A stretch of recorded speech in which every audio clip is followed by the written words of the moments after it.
మరో మంచి అవకాశం నాకు భగవంతుడు ఇచ్చాడు. కింద చెల్లి వచ్చింది, దానికి ఫలదానం ఇచ్చే అవకాశం కూడా వచ్చింది. జై శ్రీరామ్ అండి. ఈరోజు ఆనందంతో భగవంతుడు నా కడుపు నింపేశాడు.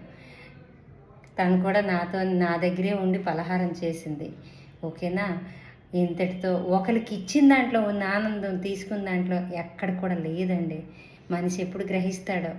డ్యూటీ ఎంత ఓరియంటెడ్ చూడండి. మార్నింగ్ ఉపవాసం చేసింది తన నర్సు, కానీ డ్యూటీ 3 సార్లు ఇంటికి వచ్చింది, కానీ డ్యూటీకి వెళ్ళిపోయింది. ఎవరు బాధ్యత ఎవరి డ్యూటీ అని అంతే. నాకు తెలిసి నేను అంతవరకు నా డ్యూటీ నేను చేస్తున్నానో లేదో నాకైతే తెలీదు. నేను మాత్రం చాలా హ్యాపీగా ఉన్నాను.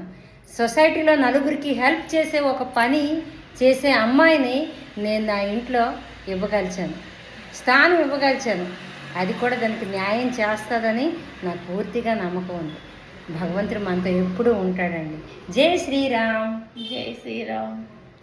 హ్యాపీ మూమెంట్స్ కాదా? ఎస్సానవా? ప్రసాదం బాగుందా? చాలా బాగుంది.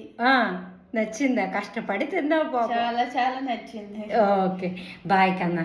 బాయ్. అమ్మకి ఒంట్లో బాగాలేదంటున్నా కదా, చూసుకొని రా ఉంటాం.